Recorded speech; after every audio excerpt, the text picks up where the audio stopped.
올해 계속해서 신약에 나타나는 믿음의 위인들에 대해서 쭉 말씀을 나누다가 지금 현 시점에서 교회가 당면한 위기를 잘 이겨내고 또 우리 교회가 변함없이 하나님 주인이신 건강한 교회로 세워져 갔으면 좋겠다라는 그 소망을 가지고 중간에 8주 동안 저의 목회 철학이면서 우리 교회 기초인 교회론에 대해서 함께 말씀을 나누었죠. 8주 동안 나누는 이 말씀 여러분들 가슴속에 잘 새기고 저와 여러분들이 같은 생각과 같은 마음을 가지고 그런 교회, 우리가 나누었던 말씀에 나타나는 그런 교회 세우기 위해서 함께 몸부림쳐 간다면 다음 교회가 작지만 하나님 주인이신 건강한 교회로 지속적으로 세워져 갈 수 있을 것입니다. 이런 교회 세워갈 수 있기를 주님의 이름으로 축원드립니다. 이제는 3주 정도 다시 신약에 나타나는 믿음의 위인들에 대해서 말씀을 나누면서 성경 위인들에 대한 말씀들 마무리하려고 합니다. 여러분, 작년에 구약 성경에 나타나는 성경 인물에 대해서 우리가 쭉 살펴봤고, 올해를 시작하면서 이제 신약에 나타나는 성경 인물들 살펴봤죠. 성경 인물들에 대한 설교를 시작하면서 제가 왜 이런 설교를 하는지 여러분들에게 설명해 드렸었습니다. 오늘 아이들 설교할 때도 잠깐 설명해 드렸는데, 여러분, 저는 성도답게 이 땅 가운데 살아가기 위해서 또 우리가 정말 하나님 주인이신 온전한 교회로 세워져 가기 위해서 말씀과 기도를 붙드는 것 굉장히 중요하다 생각합니다.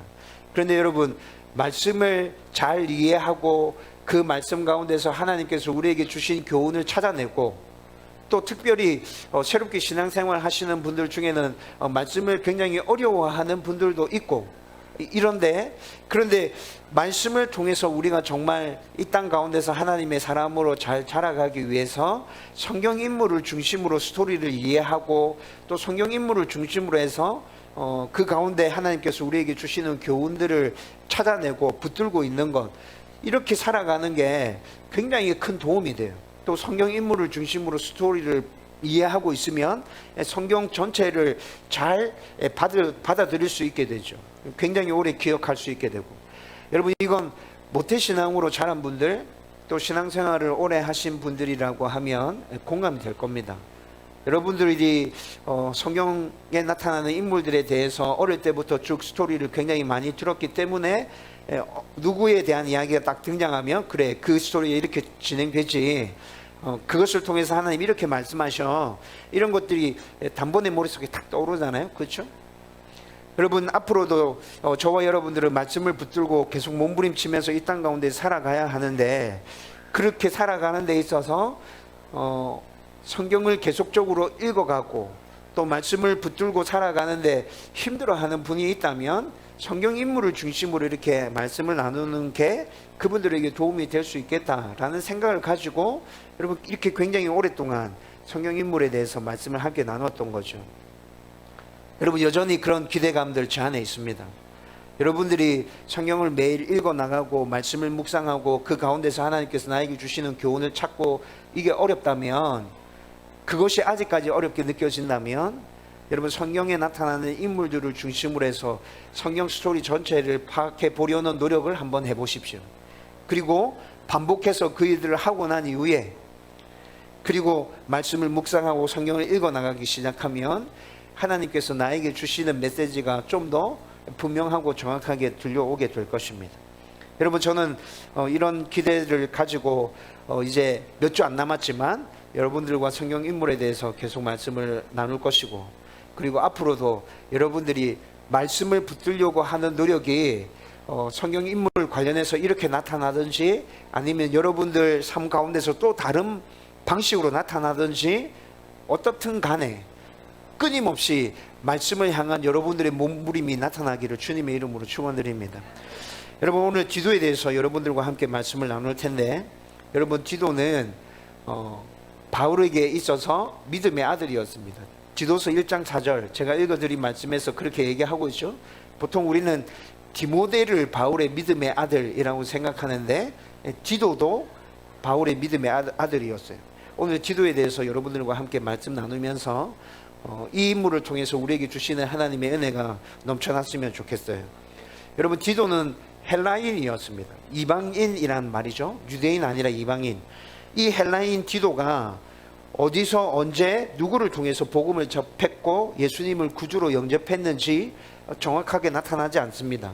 또 언제 어디서 바울을 만나서 바울과 함께 동행하게 되었는지도 정확하게 알 수 없습니다. 그런데 갈라디아서 2장 1절에서 5절까지 말씀을 쭉 읽어보면 이것과 관련해서 합리적으로 우리가 추측할 수 있는 부분들이 나타납니다. 여러분, 갈라디아서 2장 1절에서 5절 말씀이 지도에 대해서 성경에서 첫 번째로 언급하는 말씀이거든요. 이 말씀이 무슨 말씀이냐면 바울과 바나바가 1차 전도 여행을 쭉 돌았죠. 그리고 안디옥 교회로 돌아왔어요.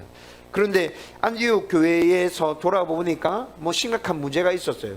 그래서 그 문제를 가지고 예루살렘 총회로 올라가게 되죠. 그런데 예루살렘 총회로 올라갈 때 바나바와 디도와 함께 동행했다 라고 갈라디아서 2장 1절에서 5절까지의 말씀이 그렇게 이야기하고 있어요. 여러분, 바울의 1차 전도 여행 이후에 그들이 안디옥에 돌아왔을 때 안디옥 교회에 도대체 어떤 문제가 있었길래 이런 상황이 지금 펼쳐지고 있는 거죠? 바울과 바나바가 1차 전도 여행 마치고 안디옥 교회에 딱 돌아와 보니까 안디옥 교회에 예루살렘에서 온 할례당들이 있었어요. 할례당이라고 하는 건 예수님을 믿지만 할례를 여전히 중요하게 생각하는 무리를 할례당이라고 합니다. 예루살렘에서 이 할례당들이 안디옥 교회에 와서 안디옥 교회를 굉장히 어지럽혀 놓았어요. 여러분, 이들이 주장하는 건 뭘까요? 이방인들 예수를 믿었다 할지라도 할례 받아야 된다. 할례 안 받으면 안 돼. 여러분, 할례당들이 주장하는 건 이거였어요. 그런데 바울이 선포한 복음은 뭐죠? 할례 받고 안 받고의 문제는 중요하지 않아. 예수님을 온전히 구주로 믿냐 안 믿냐 이게 중요해.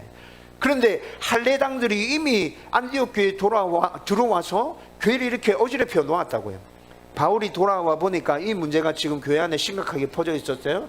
그래서 할례당들과 바울이 아주 심각하고 진지하게 토론을 하기 시작합니다. 그런데 이 문제가 결론나지 않아요. 그래서 결국에 어떻게 합니까? 예루살렘에 있는 사도들한테 가서 이 문제 가지고 한번 같이 의논해 보자. 이렇게 해서 이들이 예루살렘 총회로 이제 예루살렘으로 향하게 되죠.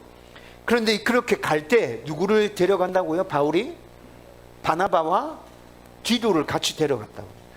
여러분, 이때 디도는 할례 받지 않은 그리스도인이었습니다. 여러분, 디도가 헬라인이라고 그랬죠. 할례 받지 않은 그리스도인. 그런데 할례 받지 않았음에도 불구하고 봐라, 디도처럼 아주 신실하게 성실하게 예수 그리스도를 자기의 구주로 믿고 고백하면서 그렇게 전파하기 위해서 힘쓰고 애쓰는 사람들 많다. 여러분, 바울이 예루살렘에 올라가서 디도를 통해서 그 모습을 사람들에게 보여주기를 원했던 것 같아요. 그래서 일부러 디도를 지금 예루살렘 총회로 올라가는데 대동해서 그렇게 가고 있다는 거죠. 여러분, 그렇다면 이런 상황들을 가지고 우리가 짐작할 수 있는 건 뭐예요? 바울이 디도를 만난 것은 바울과 바나바가 선교여행 떠나기 전에 안디옥 교회에서 둘이 같이 사역했죠? 그때 만났겠다. 아니면 안디옥 교회의 파송을 받아서 1차 전도 여행을 다니던 중에 디도를 만났겠다. 여러분, 이렇게 추측할 수 있겠어요? 그렇게 추측이 돼야만 1차 전도 여행 이후에 안디옥 교회에 돌아왔을 때 예루살렘 총회로 올라가면서 디도를 동행해서 데려갈 수 있다는 거죠. 여러분, 굉장히 합리적인 추측 맞죠? 여러분, 또 이 말은 우리에게 또 하나의 메시지를 더 전해주고 있어요. 어떤 메시지예요? 바울의 믿음의 아들 첫 번째는 누구? 디모데가 아니라 디도였다고. 여러분, 디모데는 이 상황이 있고 난 다음에 한참 뒤에 디모데가 등장해요. 근데 여러분, 우리는 어떻게 생각해요? 바울의 믿음의 아들 이러면 우리는 항상 디모데를 먼저 생각해요. 그렇죠? 그런데 성경의 말씀을 찬찬히 살펴보니까 바울의 믿음의 아들 첫 번째는 디모데가 아니라 디도였구나. 여러분, 말씀을 쭉 살펴보면요, 디도는 바울의 첫 번째 믿음의 아들이며 바울의 첫 번째 제자이며 동역자였고 동료로서 그렇게 사역했어요. 그런데 우리는 디도보다도 항상 디모데를 바울의 첫 번째 믿음의 아들, 바울의 첫 번째 제자 이렇게 생각하고 있다는 거죠. 여러분, 디도에 관련된 모습들은 성경에 자세하게 나타나지 않습니다. 그런데 곳곳에 조금씩 이렇게 나타나거든요. 근데 디도와 관련해서 나타나는 그 성경의 말씀들을 잘 살펴보면 이 인물이 얼마나 탁월하고 대단한 인물인지에 대해서 우리는 확인할 수 있어요. 여러분, 그런 부분들에 대해서 여러분들과 좀 살펴봤으면 좋겠어요. 먼저 제가 말씀드렸던 대로 디도는 바울의 믿음의 아들이었습니다. 바울이 그렇게 소개하고 있습니다. 디도서 1장 4절 말씀 읽어드렸던 말씀에 바울이 그렇게 소개하고 있죠. 앞서 설명해 드렸던 대로 디도가 누구를 통해서 복음을 들었고 또 구원의 확신을 가지게 되었는지 그건 명확하지 않아요. 그런데 분명한 건 뭐예요? 디도가 바울에 의해서 그 믿음을 확고히 다졌다는 것은 확실한 거예요. 틀림없는 사실이에요.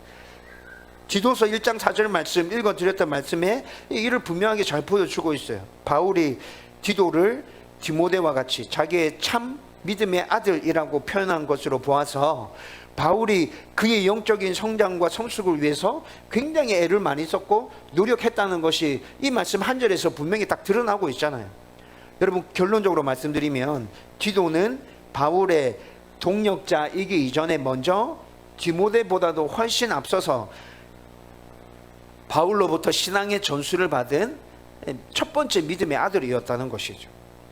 그리고 디도는 바울에게 믿음의 전수만 받은 것이 아니라 바울로부터 믿음과 함께 그리스도인이 마땅히 갖춰야 할 모든 신앙적인 요소를 전수받았어요. 여러분, 이게 무슨 말이죠? 그리스도인으로 필요한 모든 신앙적인 요소를 전수받았다, 훈련받았단 말이에요.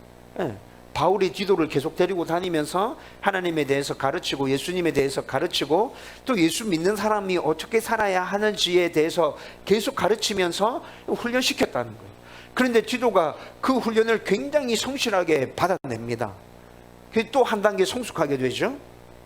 이렇게 디도는 바울의 믿음의 아들일 뿐만이 아니라 바울에게 첫 번째 제자가 되어서 그 모든 훈련을 성실하게 감당해낸 인물. 여러분, 이뿐만이 아니라 디도는 바울의 헌신적인 가르침과 보살핌 가운데서 날마다 성장해서 마침내는 바울의 믿음의 동료가 되었습니다. 여러분, 제가 참고 말씀으로 고린도후서 8장 23절 읽어드렸죠. 그 8장 23절에 이렇게 바울이 얘기하고 있습니다. 그는 나의 믿음의 동료요, 복음 전파의 동력자요, 교회의 사자요, 그리스도의 영광이요, 이렇게 얘기하고 있어요. 이거 누가 하고 있는 얘기죠? 바울이 하는 얘기예요. 바울이 누구를 생각하며 이렇게 얘기하고 있어요? 디도를 생각하면서. 첫 번째 나타나는 게 나의 동료요, 이렇게 얘기합니다. 여러분, 여기서 사용된 이 동료라는 이 단어를 헬라어로 찾아보면 친구입니다. 친구. 헬라어에서는 친구라고 표현하고 있어요. 좀 더 그러면 정확하게 이 말씀을 해석하면 고린도후서 8장 23절에 그는 나의 동료요라고 이렇게 하고 있는 부분을 정확하게 해석하면 이렇게 돼요. 바로 나 자신의 친구요. 바울이 디도를 지금 이렇게 얘기하고 있다는 거죠. 여러분, 이 말은 영적인 부분만이 아니라 인간적인 측면에서도 이 둘은 굉장히 가까운 사이가 되었다는 것이죠. 그리고 그는 고린도후서 8장 23절 이어지는 말씀들 계속 살펴보면 바울의 조력자, 동력자이기도 했습니다. 바울이 직접 그렇다고 얘기하고 있잖아요. 그렇죠? 조력자라는 말의 뜻을 제가 신라에 대해서 함께 말씀 나누면서 여러분들에게 설명해 드렸습니다. 자기가 주인공이나 리더는 아니지만 다른 사람을 잘 도와주면서 일을 성공적으로 이끌고 공동체를 건강하게 세워가는 사람을 조력자라고 그랬죠. 여러분, 디도가 바울에게 아주 좋은 조력자였어요. 처음에는 조력자로서 바울이 하는 일들을 도와주기만 했는데, 근데 좀 더 지나면 어떻게 돼요? 이제 조력자 자리에 머물러 있는 게 아니라 바울과 동등한 위치에서 동력자로 따로 사역하고 있는 모습도 나타나요. 여러분, 디도서 1장 5절 말씀 찾아보면 바울이 디도를 그레데 교회로 보냅니다. 그레데 교회 가서 그 교회를 네가 좀 세워라. 그리고 디도서 3장 15절 말씀에 보면 니고볼리 지역으로 또 보냅니다. 디도야, 이번에는 니고볼리 지역에 니 좀 가줘야겠다. 디모데후서 4장 10절에 보면 달마디아 지역으로 또 보내요. 여러분, 이렇게 따로 떨어져서 독단적으로 사역을 보낼 만큼 디도가 어떻게 됐단 말이에요? 굉장히 성숙해졌고 많이 자랐다. 여러분, 이 말이 무슨 말이죠? 한편으로 또 생각해 보면 사역적인 면에 있어서 거의 바울과 비슷한 레벨의 수준에 지금 디도가 올라와 있구나. 그래서 바울이 디도를 굉장히 신뢰함으로 사역을 맡겨서 파견 보내고 있구나. 여러분, 이렇게 되는 거죠. 여러분, 디도는 이렇게 바울의 조력자일 뿐만이 아니라 동력자로까지 성장했다는 거예요. 더 나아가서는 고린도후서 2장 13절과 또 8장 16절에서 24절의 말씀을 보면 바울이 굉장히 힘들어하고 어려운 일까지도 디도가 담당했어요. 여러분, 바울이 굉장히 힘들어하고 어려운 일, 어떤 게 있었냐면 고린도 교회에 문제가 굉장히 많았습니다. 고린도전서, 고린도후서가 고린도 교회에 생겨난 문제들에 대해서 바울이 권면하는 내용으로 편지를 써서 보낸 서신서들이죠. 여러분, 이렇게 고린도 교회에 문제가 많았는데 바울이 직접 고린도 교회에 가서 이 문제를 수습하고 권면하고 막 이렇게 하고 혼낼 사람들 좀 혼내고 이렇게 하면 좀 괜찮아지는 것 같았어요. 그런데 그렇게 해놓고 또 바울이 다른 지역으로 떠나가잖아요. 그러면 이 문제가 다시 불거져. 그래서 바울이 고린도 교회에 편지를 계속 보내요. 고린도 전서 보내고 고린도 후서 보내고 고린도 전서뿐만이 아니라 성경에 나타나진 않지만 고린도 교회에 바울이 보낸 편지들이 여러 개 있다고요. 그리고 이렇게 했는데도 고린도 문제가 수습이 안 돼. 그래서 아볼로를 보내요. 아볼로야, 네가 가서 한번 수습해봐라. 고린도 교회 때문에 골치 아파 죽겠다. 지금 저 인간들이 왜 저렇게 말을 안 듣는지 모르겠다. 아볼로가 갔어요. 아볼로가 가 있는 동안에는 좀 괜찮은 것 같았어요. 그런데 아볼로가 또 고린도 교회에서 철수해서 나오면 그 문제는 또 여전히 또 생겨납니다. 그래서 이번에는 바울이 디모데를 보냈습니다. 디모데야, 네가 한번 가봐라. 디모데가 에베소 교회에 목회하기 전에 디모데와 바울이 함께 동역하면서 다닐 때 디모데를 고린도 교회에 파견해서 보낸다고요. 그런데 디모데가 가서 돌아오고 난 다음에 이 문제를 또 해결됐어요? 해결이 안 됐어. 바울에게 있어서 고린도 교회는 정말 힘든 교회였어요. 결국에 바울이 디도야, 이번에 네가 한번 가봐라. 진짜 골치 아파 죽겠다. 네가 가서 좀 성도들 잘 설 수 있도록 좀 잘 보살펴봐. 그런데 디도가 가서 고린도 교회 문제를 수습해내요. 여러분, 디도 진짜 대단하죠. 엄청나게 탁월한 인물인 것 같지 않아요? 바울도 안 됐고 아볼로도 안 됐고 디모데도 안 된 문제를 디도가 가서 해결해내요. 여러분, 그리고 또 여러분, 이렇게 고린도 교회 문제가 오래되면서 바울과 고린도 교회 성도들의 관계가 어땠을 것 같아요? 바울이 문제가 생길 때마다 편지를 통해서 계속 혼내고 있잖아. 권면하고 있잖아. 여러분, 고린도 성도들이 바울을 위대한 사역자로 인정했지만 바울을 좋아했을까? 그렇진 않았을 거예요. 굉장히 어려워하고 힘들어하고 바울이 편지 보냈다, 교회에 바울 편지가 도착했다, 이 소리만 들어도 고린도 교회 성도들은 막 굉장히 막 스트레스 확 받았을 거예요. 또 뭐라 하려고 그러지? 막 이러면서. 그렇죠? 관계가 소원해져 있었어요. 근데 이 관계를 누구를 통해서 회복해요? 디도를 통해서 회복해요.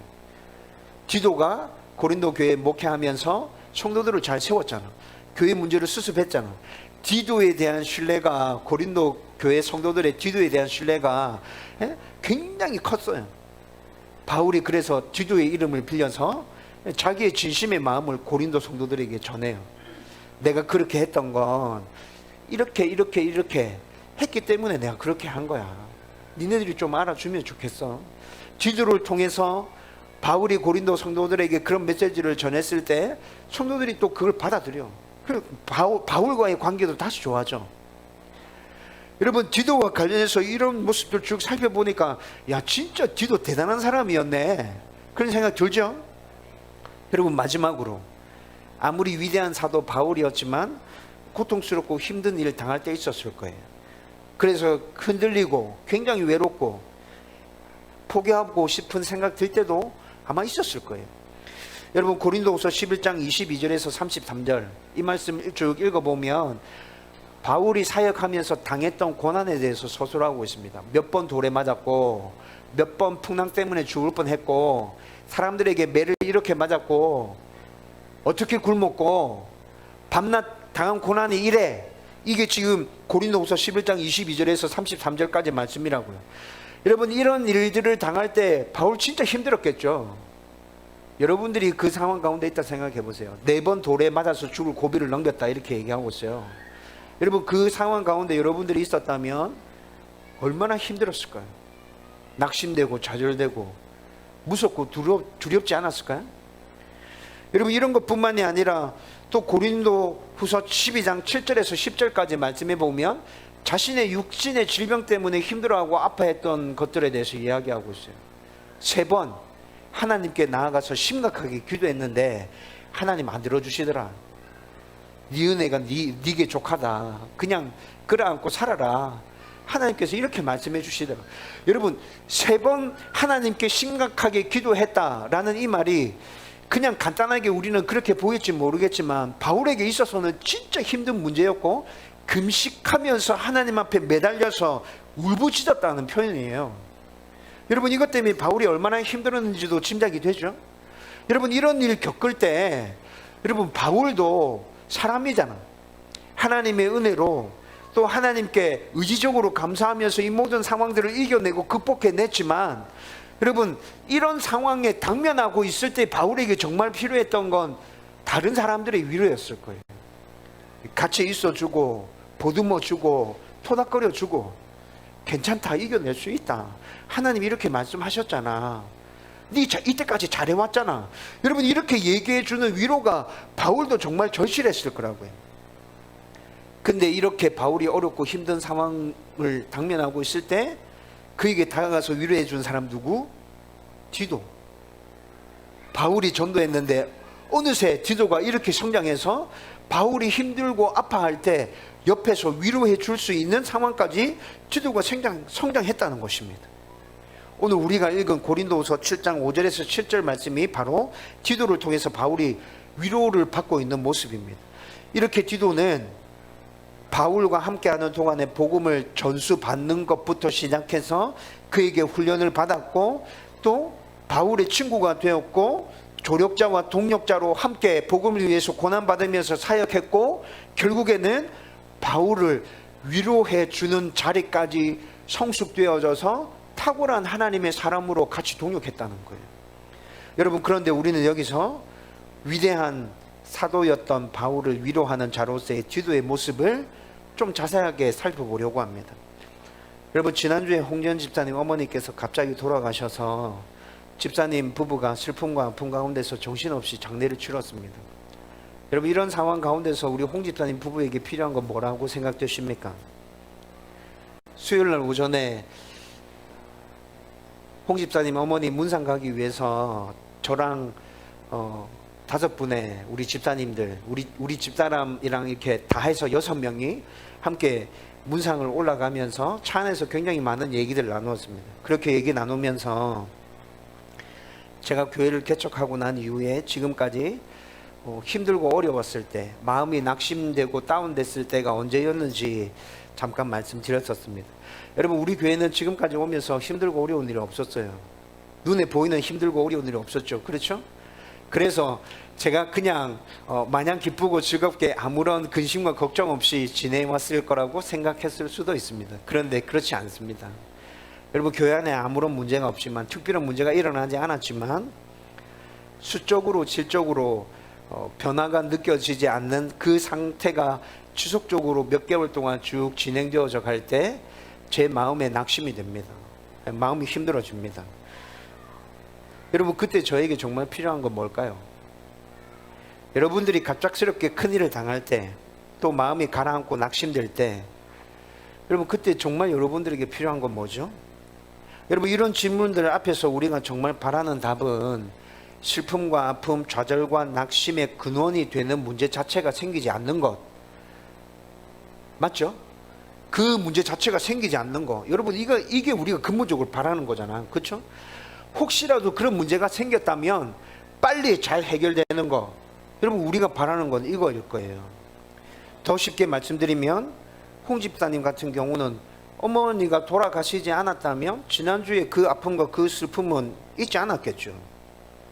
저 같은 경우는 어때요? 교회가 지속적으로 느리더라도 꾸준하게 성장해 갔다면 여러분 제 마음에 낙심되고 좌절되는 그런 상황들 없었을 거예요. 여러분들이 굉장히 큰 일을 당하고 그래서 마음이 낙심되고 좌절될 때 그런 일 자체가 일어나지 않았다면 그런 상황 당면할 필요 없죠. 우리는 삶 가운데서 잘 살아갈 수 있게 될 거예요. 여러분, 그런데 우리가 살아가는 삶에서 아무런 문제 없이 우리가 염려하거나 걱정하거나 좌절하거나 낙심하는 문제가 하나도 생기지 않으면서 삶을 그렇게 살아갈 수 있나요? 그렇게 되지 않아요. 예수 아무리 잘 믿어도 힘들고 어려운 문제 다 똑같이 생겨요. 종류는 다르지만 우리는 그 힘들고 어려움 가운데서 살아갈 수밖에 없어요. 그리고 그런 문제가 생겼을 때 하나님의 은혜 가운데서 빨리 해결되면 좋겠지만 그렇게 되지 않을 때도 정말 많아요. 여러분, 그때 정말 우리에게 필요한 건 뭐냐고요? 뭐죠? 제가 생각할 때는 다른 사람들이 나의 아픔과 슬픔을 이해해주고 품어주면서 그것들 달래주는 그 위로, 이거 정말 필요하다는 생각이 듭니다. 여러분, 네이버 사전에서 위로 검색해 보면 따뜻한 말이나 행동으로 괴로움을 덜어주거나 슬픔을 달래줌이라고 설명되어집니다. 여러분, 우리가 어떤 큰일을 당했을 때 그런 일이 일어나지 않았으면 좋겠고, 일어났다 하더라도 그 문제 자체가 빨리 해결되어지면 좋겠지만 그렇지 않는 상황 가운데서 우리에게 정말 필요한 것은 우리의 마음이 어떤지 누군가가 깊이 이해해주고 공감해주면서 따뜻한 말과 행동으로 슬픔과 아픔을, 우리의 우울한 마음을 달래주는 것, 그것이라 확신합니다. 사람은 이렇게 서로 도와주고 도움을 받고 또 위로하고 위로받고 살아야 하기에 혼자 살게 하신 게 아니라 하나님께서 같이 살게 하신 거라고요. 하나님은 우리가 위로받아야 되는 존재라는 걸 모르실까요? 아니요, 하나님 너무 잘 알고 계시죠. 그래서 성경에서 하나님은 위로의 하나님이시라고 분명하게 선포하고 있습니다. 고린도후서 1장 3절에서 7절까지 말씀, 이 말씀 좀 깁니다. 여러분, 이 말씀 가운데서 하나님 분명히 자기를 위로의 하나님이라고 선포하고 있어요. 여러분, 설명해 드리면 이렇게 돼요.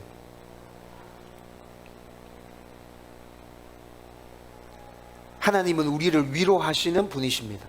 이 말씀 가운데 그렇게 이야기하고 있어요. 따라서 우리가 힘들고 슬프고 고통스러운 일을 겪을 때 하나님의 위로와 하나님께 주시는 그 평안이 우리 가운데 임하기를 소원하면서 우리는 끈질기게 기도해야 돼요. 기도하라고 말하고 있어요.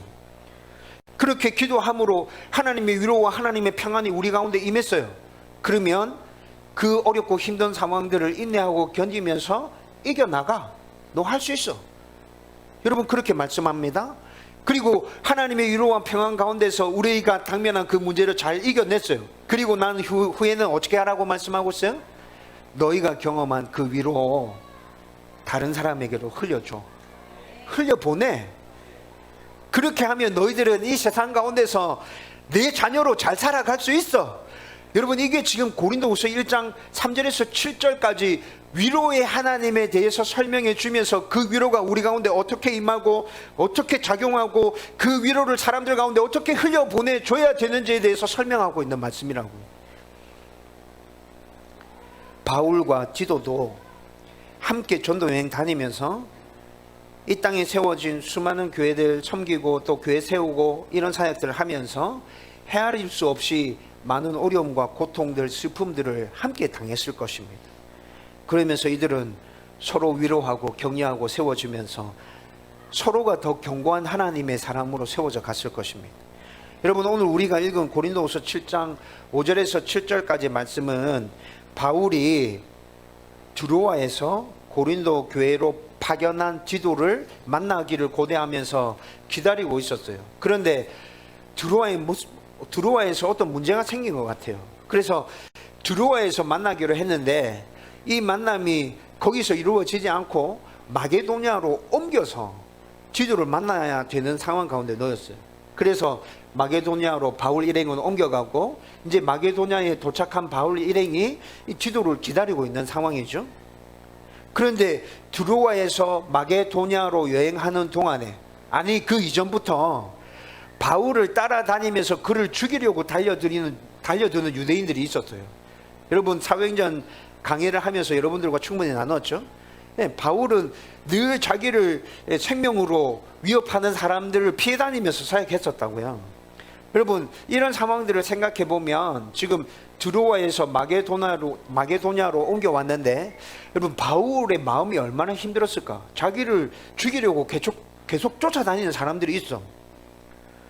그 사람들 피해서 계속 도망다니고 피하고 막 이렇게 왔는데 드로아에서 디도를 만나기로 했는데 그곳에서 디도를 만나지 못하고 마게도냐로 피신 온 것도 제가 추측해 볼 때는 아마 생명의 위협을 가하는 사람들 때문에 그렇게 된 게 아닐까? 이런 생각이 들어.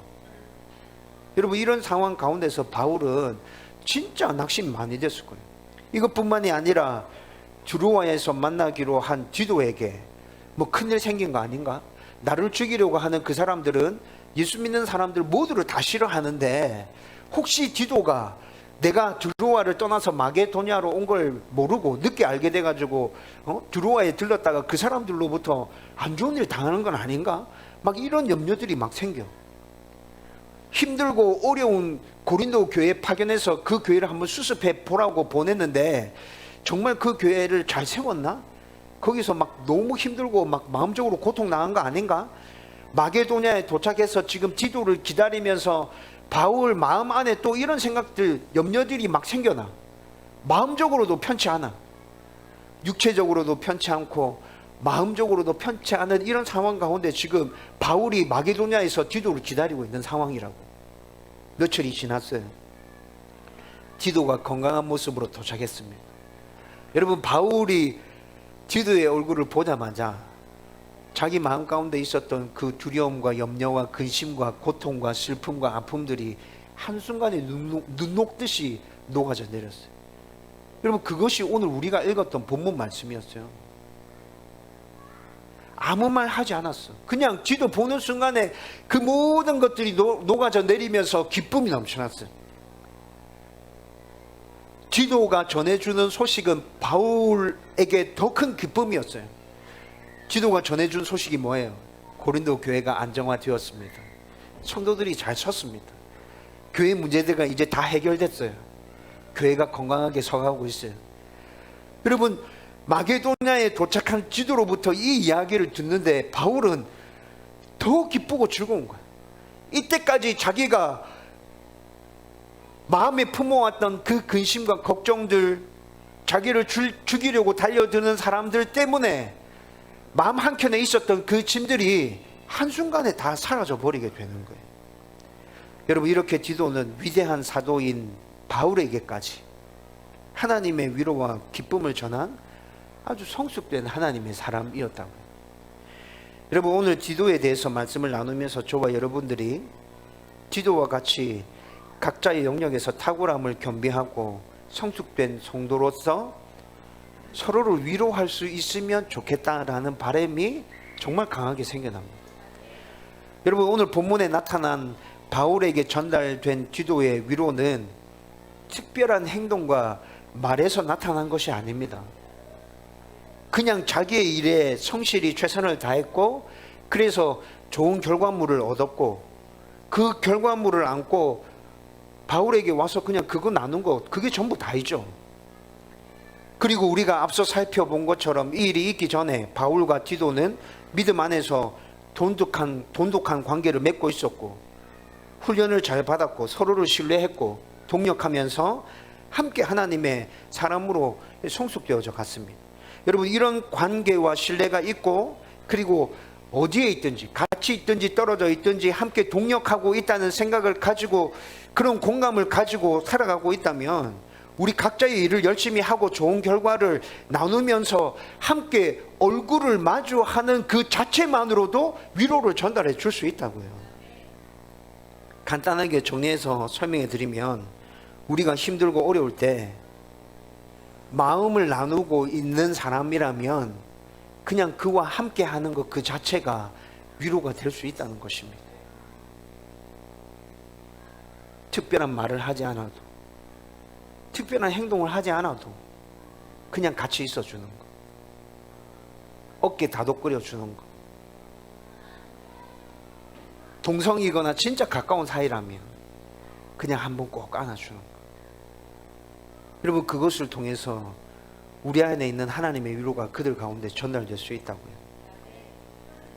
작년 3월에 장인어른 돌아가셨을 때 여러분들이 차를 렌트해서까지 조문 와줬죠. 여러분, 그때 저는 이 위로와 이 기쁨과 이 격려를 경험할 수 있었어요. 여러분, 제가 장인어른 돌아가시기 전에는 조문 가는 거 별로 좋아하지 않았습니다.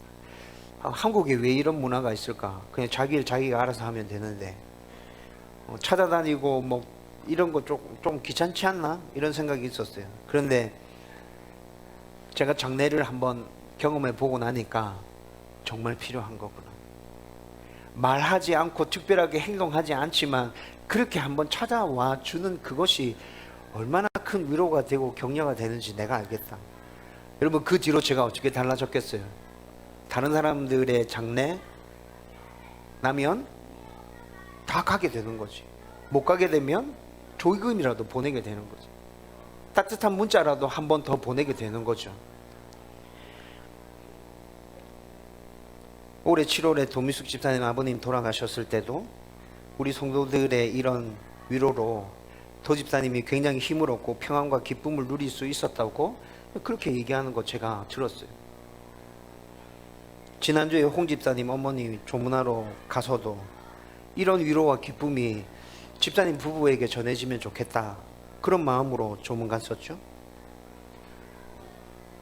새로운 환경과 낯선 삶의 현장으로 떠나는 우리 김용호 박민선 성도 가정, 떠나면 떨어져 있게 될 것이지만 우리가 서로 교제를 계속 나누면서 지속적으로 연결되어져 있으면 이런 위로와 격려들이 오고 가지 않을까? 그렇게 되면 좋겠다, 그 바람이 있습니다. 그리고 우리의 삶 가운데서도 살아가는 모든 삶의 현장 가운데서 내가 누리고 있는 이 하나님의 위로와 기쁨이 자연스럽게 그들 가운데 흘러갈 수 있었으면 좋겠다, 그런 바람도 생겨나고요. 그래서 결국에 어떻게 돼요? 우리가 매주일 예배 드리기 위해서 이 자리에 모였을 때 그리스도인답게 삶으로 말미암아서 우리를 통해서 흘러갔던 그 위로와 그 기쁨들을 함께 나누고 함께 공유하는 그런 공동체가 되면 하나님 정말 기뻐하시는 다음 교회 될 수 있겠구나, 우리 교회 그렇게 되었으면 좋겠다. 여러분, 제 안에 생겨나는 소망이라고. 여러분, 오늘 기도를 통해서 우리가 받은 교훈, 다른 사람들을 위로해 주는 하나님의 사랑, 내가 뭔가 특별하게 하지 않는다 하더라도 그냥 함께 있어 줌으로, 내 일을 성실하게 열심히 잘해서 그 결과물을 마음이 통하는 사람들과 함께 나눔으로 하나님의 위로를 전할 수 있으면 좋겠다 라는 그 간절한 소원이 저와 여러분들 가운데 넘쳐나기를 주님의 이름으로 축원드립니다. 이제 말씀을 정리하려고 합니다. 여러분, 누군가를 위로한다는 것은 누구나 다 할 수 있는 일입니다. 우리 아이들을 키울 때 아이들을 통해서 위로를 얻잖아요. 그렇죠? 우리 애들이 의도적으로 한 건 아니라 할지라도 아이들이 어떤 표정이나 행동이나 말들을 하는 거 보면서 위로를 얻게 되잖아요. 그렇죠? 이런 것들 생각해 보면 위로는 누구나 다 할 수 있는 거예요. 못하는 사람 없어요. 안 하는 거예요. 그렇죠? 그런데 또 한편으로 생각해 보면 이 위로하는 것이 굉장히 어렵게 느껴질 때도 있습니다. 정말 어마어마하게 큰 일을 당한 사람들, 저 사람한테 꼭 찾아가서 위로해 주고 싶은데 내가 어떻게 해야 되지? 무슨 말 해줘야 되지? 여러분, 우리 가족 중에 남편이나 아내가 직장 다니면서 엄청나게 스트레스를 받고 있어. 힘들어해. 매일 그 일들이 계속되는 게 눈에 보여. 처음에는 그냥 위로하지만 그 일이 지속되면서 어떻게 위로해 주면 될까? 여러분, 고민하지 않아요? 우리 아이가 중요한 시험을 쳤는데 시험에서 낙방했어. 그래서 좌절했어. 어떻게 위로해 줄까? 고민되지 않나요? 굉장히 굉장히 큰 일을 당한 성도가 있어요. 위로해 주고 싶어요. 보듬어 주고 싶어요. 그런데 어떻게 하는 게 좋은 방법일지 모를 때가 진짜 있다는 것이죠. 그런데 평상시 서로 잘 지냈고 신뢰하는 관계가 만들어져 있다면, 여러분 제가 좀 전에 말씀드렸던 것처럼 특별한 행동과 말을 하지 않아도 됩니다. 그냥 힘들어하고 아파하는 모습들이 보이면 옆에 같이 있어주세요. 어깨를 다독거려 주세요. 한번 안아주세요. 그리고 굉장히 간단한 말이지만 괜찮다, 괜찮다, 진심으로 그렇게 말해 주십시오. 우리 안에 있는 하나님의 위로가 슬퍼하고 아파하고 있는 그 성도에게 전달되어질 겁니다. 우리 가족들에게 전달되어질 겁니다. 여러분 중요한 건 뭐예요? 내 안에 하나님의 위로가 넘쳐나야 된다는 겁니다. 여러분 그렇게 하나님의 위로가 단순하지만 우리의 진심이 담겨져 있는 말과 행동으로 상대방에게 전달되려고 하면 내 안에 하나님의 위로가 넘쳐나고 있어야 돼. 평안이 넘쳐나고 있어야 돼. 여러분 그렇게만 되고 있다면 우리는 다른 사람들 충분히 위로해 줄 수 있어요. 하나님과 동행하면서 그 위로 가운데 거하기 위해서 애쓰십시오. 힘든 일이 있다면 당당하게 하나님께 기도하세요. 하나님 저에게 위로를 주세요. 하나님의 평안을 주세요. 하나님 그 위로와 그 평안 가운데서 내가 이 힘들고 어려운 일들을 이겨내게 해주세요. 그리고 나와 똑같은 어려움을 당하는 사람들을 위로할 수 있도록 하나님 역사해 주십시오. 성경에서 그렇게 하라고 말하고 있잖아요. 그런 삶을 살라고 말하고 있잖아요. 여러분 우리 가운데 그런 소원함이 있다면 우리도 디도와 같이 다른 사람들을 위로해 주는 탁월한 하나님의 사람들이 될 수 있을 것입니다. 그런 하나님의 사람 되기를 주님의 이름으로 축원드립니다.